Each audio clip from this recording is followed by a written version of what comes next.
Here's an interesting fact about Jamaica. The island sits atop a gigantic underwater mountain. This vast underwater range separates the Cayman Trench and the Cayman Basin from the Colombian Basin. On this incredibly mountainous island, you will find the Blue, John Crow, Don Figueroa, and Cockpit Country ranges. If you are thinking of exploring, all this is accessible by simply hopping on public transport. Hello and welcome to another exciting edition of Jamaica Magazine. I'm your host, Audrey Williams. Today we learn about creative language-based training for teachers and explore a partnership that is advocating for a healthier Jamaica. All this and more when we return, so don't you go anywhere.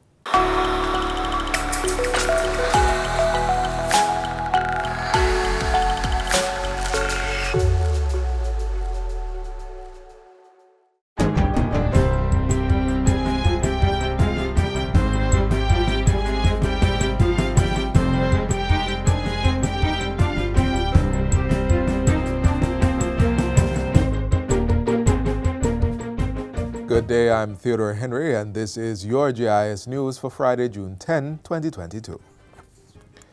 Prime Minister Andrew Holness is calling for greater coordination among governments and private sector tourism partners across the Americas to better plan for and manage crises impacting the sector and protect workers.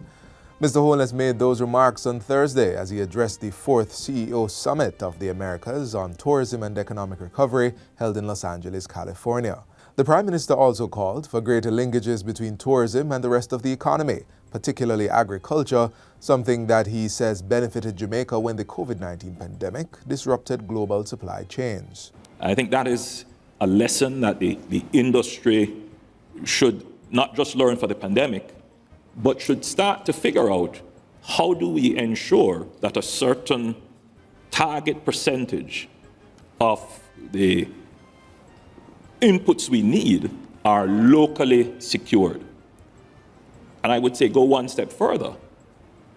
How can the industry be the catalyst for the development of the local capacity to supply your needs? While attending the 9th Summit of the Americas, Prime Minister Holness is engaging in discussions with Canadian Prime Minister Justin Trudeau and U.S. Vice President Kamala Harris. The Prime Minister has also had bilateral talks with Colombia's president, as well as business interests such as Citigroup, Price Smart International, and MasterCard.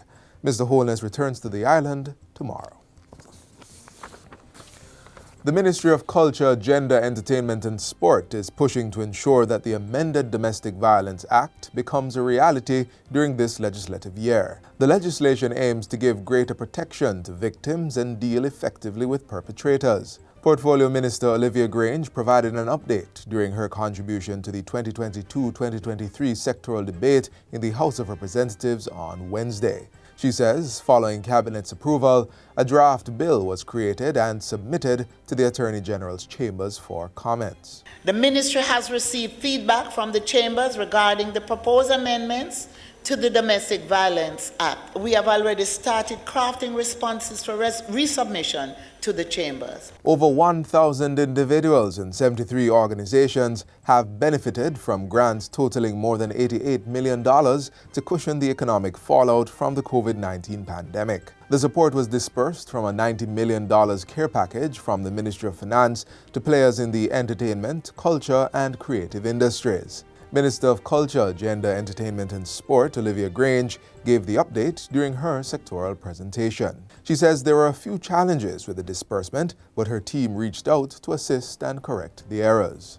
If we are able to resolve every error, we would pay out, in the end, $91,400,000 under this support program that would be, Madam Speaker, in addition to payment to more than 700 persons in the entertainment, culture, and creative industries through the Ministry of Finance care package, as well as through special grants and sponsorships from the ministry itself, the Ministry of Culture.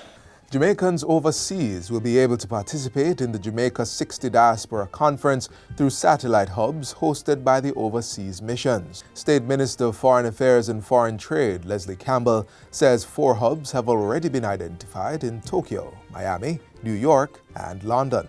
We'll have people in Japan, and people in Geneva, people in Toronto, in Ottawa, New York, and in DC, all over the place. They are doing their thing within their locale.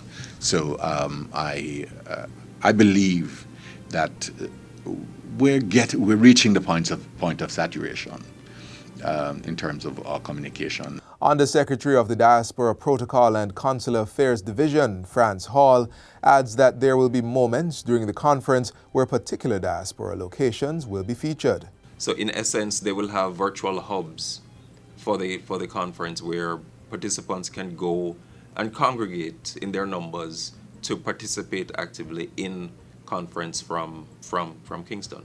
Mr. Hall and Minister Campbell were addressing a JIS think tank early this week. The hybrid Jamaica 60 Diaspora Conference will be held from June 14 to 16 under the theme, Reigniting a Nation for Greatness. And finally, Emancipation Day will see the return of the Float and Street Parade, and the Independence Village is to be the highlight of celebratory activities for Jamaica's Diamond Jubilee. Minister of Culture, Gender, Entertainment and Sport, Olivia Grange, gave an update on the Jamaica 60 activities during her sectoral presentation in Parliament on Wednesday. She says the Jamaica 60 Independence Village at the National Indoor Sports Centre will host a week of activities beginning on July 30 and culminating on Independence Day with the Grand Gala inside the National Stadium. The Jamaica 60 Grand Gala will indeed be a grand affair, Madam Speaker. It will be a cultural celebration befitting this moment in our history.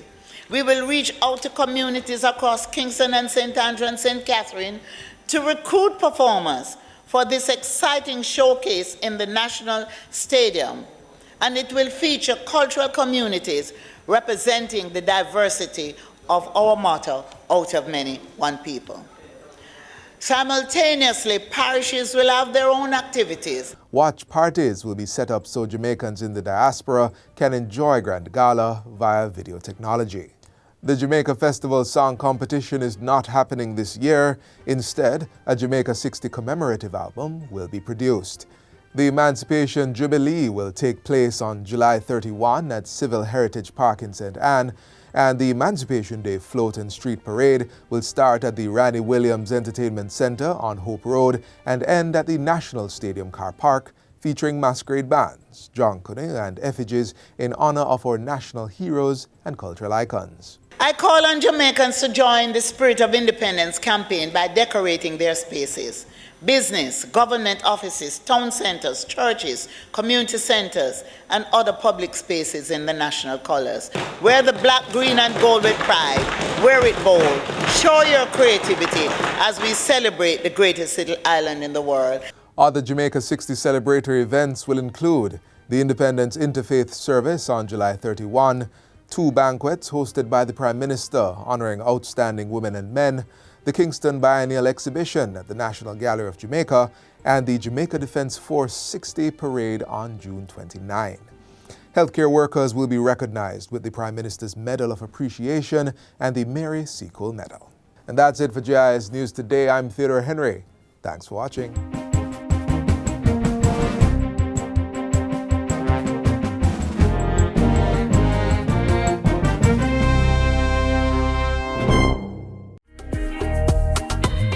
Jamaica 60 Diaspora Conference will be held June 14 to 16 under the theme Reigniting a Nation for Greatness. Join us online and access our plenary discussions, virtual marketplace, fast-track government services online, diaspora hubs, and our exciting entertainment package with featured speaker Microsoft Chief Digital Officer Jackie Wright. Be a part of this Jamaica 60 global event. Register now at no cost at mfaft.gov.jm/JA60 Diaspora CONS. To address the language-based learning challenges experienced by some primary students, a training program has been formulated for their teachers. Its inception is the work of the Creative Language-Based Learning Foundation through the Ministry of Education and Youth. We find out more next.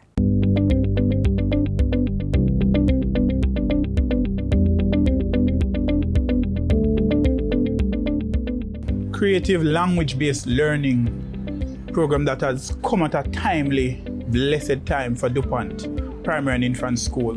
What makes CLBL so special is that it allows us to have that one-on-one with the students. It meets them at where they are, and then of course it retrofits whatever is necessary for that particular student. And so the students get whatever it is that will move them, right? And the response the students have been having has been wonderful. The age and grade, we're looking at grades 2 and 3 and 4 students, the ones that are having the issues with learning, with reading, the ones that, because of economic situations and COVID, that would have been lasted for 2 years, has allowed us to pinpoint those students, give them necessary help. The program is allowing those students now to come a far way in reading. They have moved very far from where they were. And so we are very grateful for the program. I want to take this opportunity to thank all the sponsors who would have made so many other things possible and to make this program a success in our school. And the good thing is we are able to catch this at this point. And so therefore, they are going to be going over into exam mode later. They are going to be able to manage a little better after having been moved from where they are. So this is a godsend, very special program, and we are glad that we have this program at DuPont.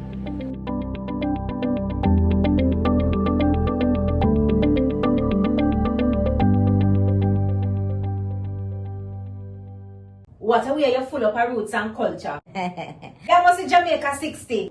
Jamaica 60? What a piece of news, Miss Matty. I feel like my heart going bust up. Just in, the island of Jamaica is on the verge of celebrating its 60th year of independence. I only way of celebrating it. They say the people them, you know, them come here, you know. But you see, when our people decide, say the other people them free paper, burn up, them say if it's war, start it, whatever. We all collect medal panta fight, you know. Medal. Amount of tongue we give them, you know. The celebrations are slated to begin on January 1st, 2022. Organized by the Ministry of Culture, Gender, Entertainment and Sport. We have more in this report. I am on site and planning activities are ablaze. Persons are advised to download the Reggae Jamaica app to know what it activities for the Jamaica 60 celebration. I don't know the app to get the updates then. Do you have challenges with heart disease, high blood pressure, or chronic kidney disease? You may need to watch your salt intake. The Ministry of Health and Wellness has discovered that most Jamaicans consume about 9 to 12 grams of salt per day, which is much more than needed. So let's learn about how you can reduce your salt intake. Most of us are very familiar with salt.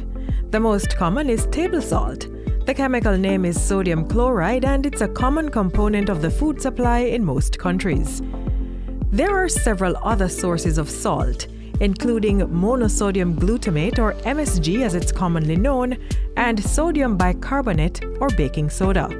Salt is commonly used to flavor food and is used as a binder, stabilizer, as well as preservative.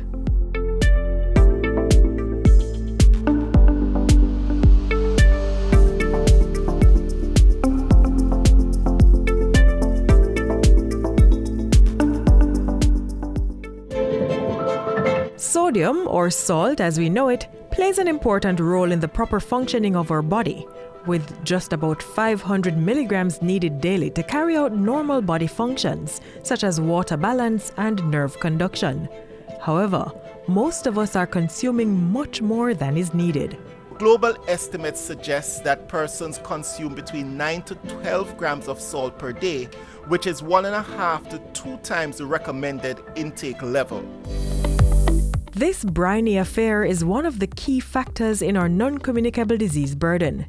In simple terms, our overconsumption of this nutrient is contributing to the development of several diseases. When we look at the heart and cardiovascular system, increased salt intake is associated with high blood pressure, with ischemic heart disease, with hypertensive heart disease, as well as heart failure. For the brain, it's associated with stroke, as well as dementia, for the kidneys with chronic kidney disease and renal stones.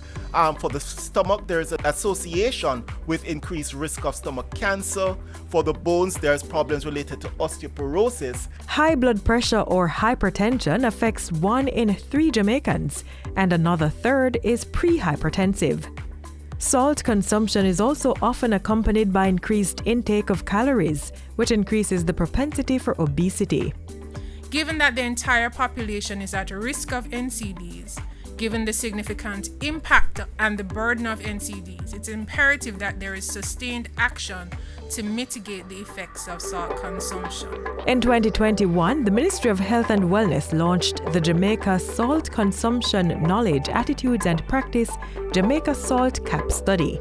It was designed to provide local baseline data for strengthening strategies to eliminate overconsumption of salt within the population.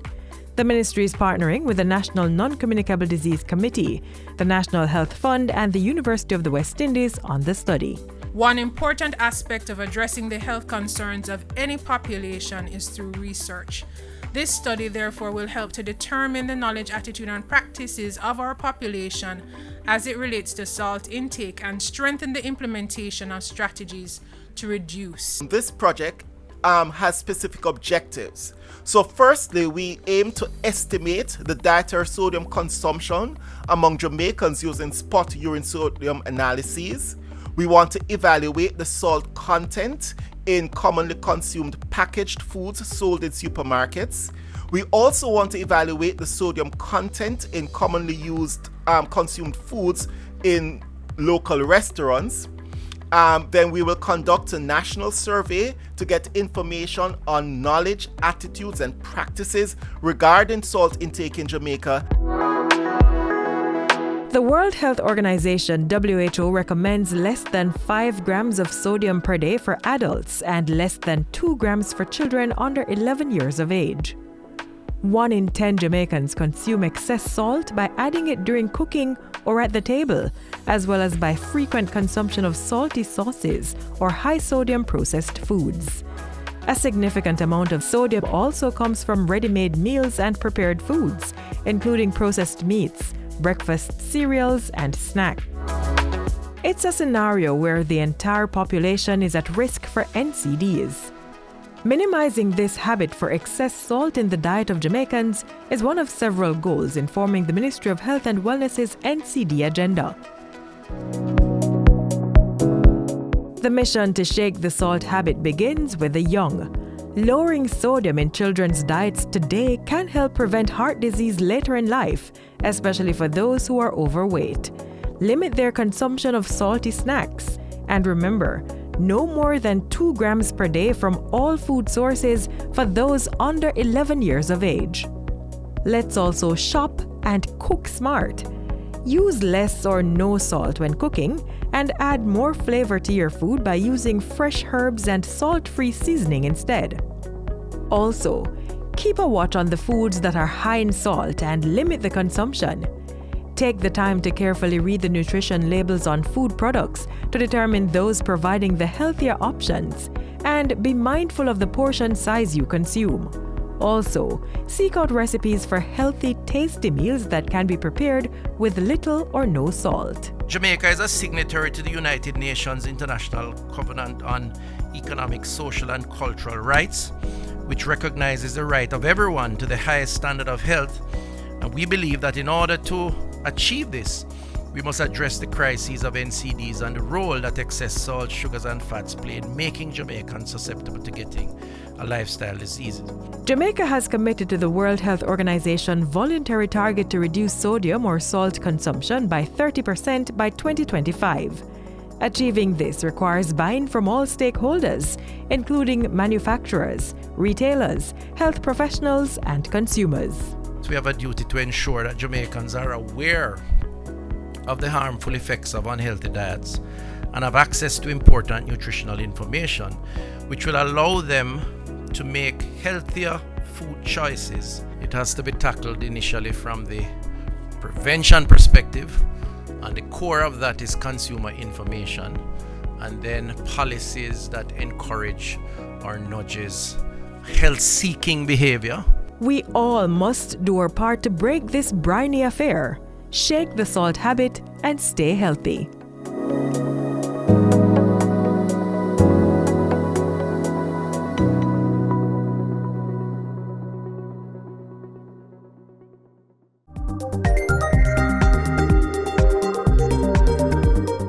Government is pursuing a sustainable strategic plan to improve the security, energy, education, and infrastructure of Jamaica. The pursuit is to build a better Jamaica by sowing seeds for peace, opportunity, and prosperity.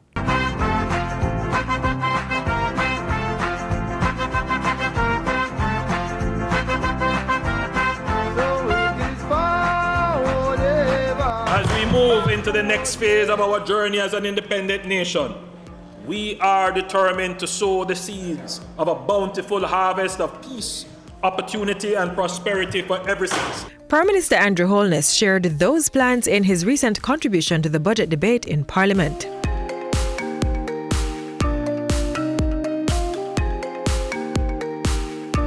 In a bid to jumpstart the economy after 2 years of COVID-19 restrictions, the Prime Minister withdrew the order and all measures under the Disaster Risk Management Act. We are not declaring an end to the pandemic.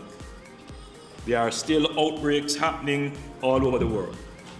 We are maintaining the management of the disease under our existing public health laws.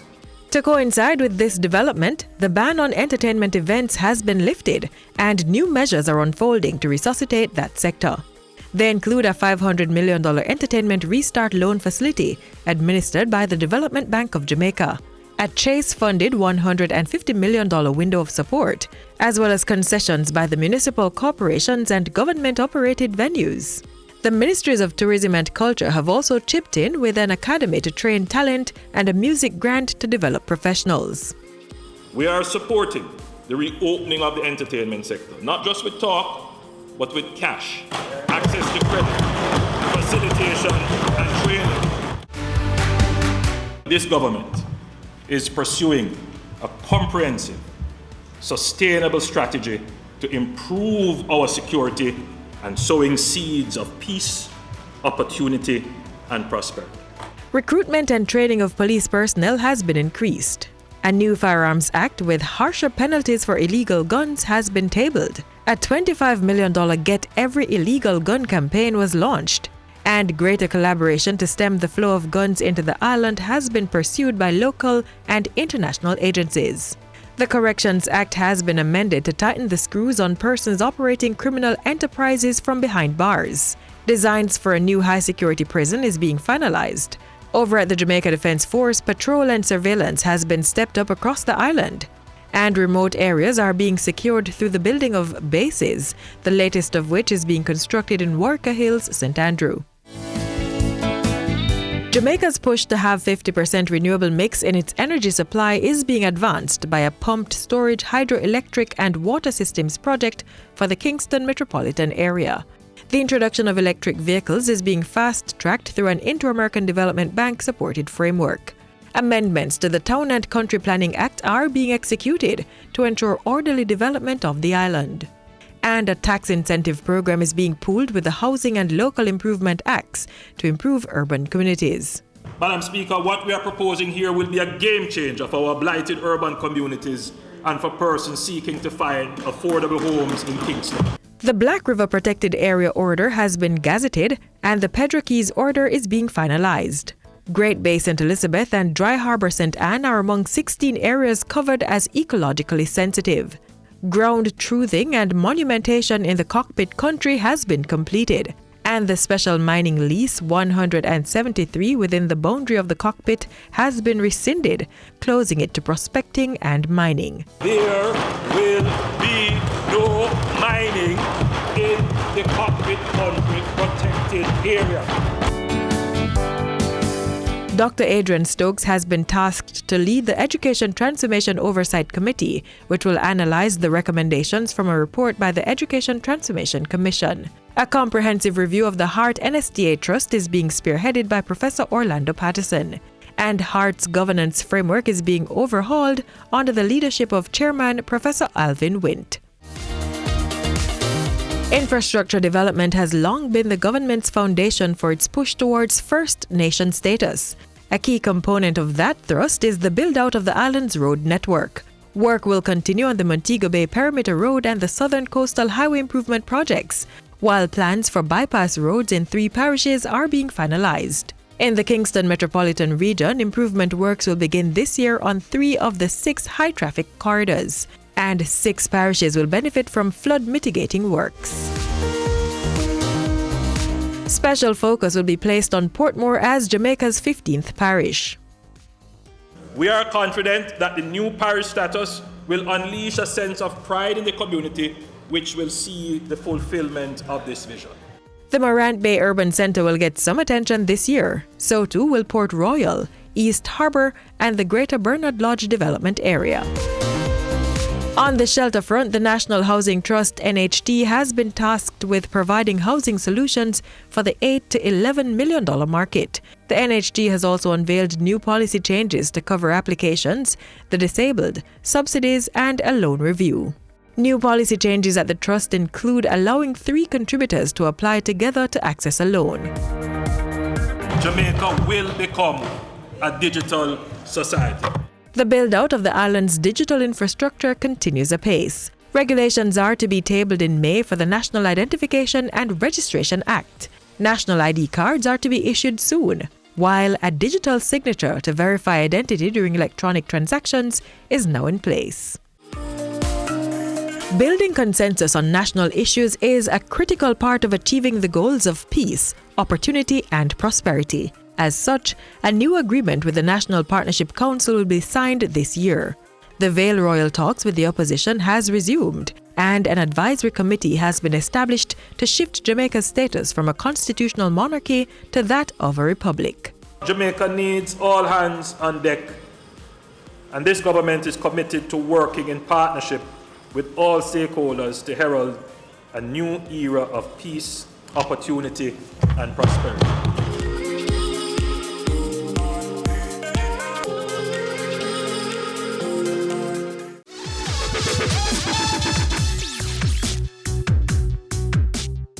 Ska, ska, ska. Jamaica ska. I may not have gotten the lyrics correctly, but it is Jamaica ska. This musical genre originated in Jamaica in the late 1950s and was a forerunner to rocksteady and reggae. The element of the beat is a combination of Caribbean mento and calypso with American jazz and rhythm and blues. Let's take a look. This is ska.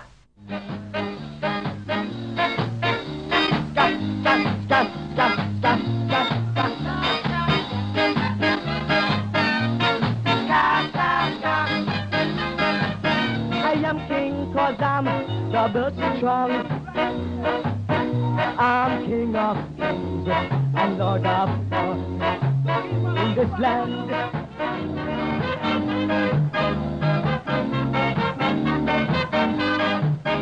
Some plant is a corn down a gully, and it beer till it kill poor Sammy. Sammy dead, Sammy dead, Sammy dead, oh, Sammy.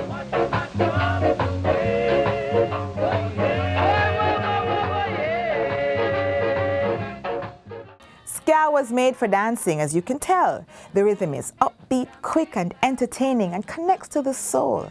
The bass, drums, guitars, keyboards, trombone, and trumpet would get anyone in the dancing mood. So, for this Jamaica's 60th anniversary, let's not forget our dancing history. We've come to the end of our program. Get a recap of all you saw here and more on our YouTube channel. Also, feel free to visit our Facebook, Instagram, and Twitter pages for news you can use. From all of us here at the JIS, I'm Audrey Williams. Bye for now. This has been a production of the Jamaica Information Service, the voice of Jamaica.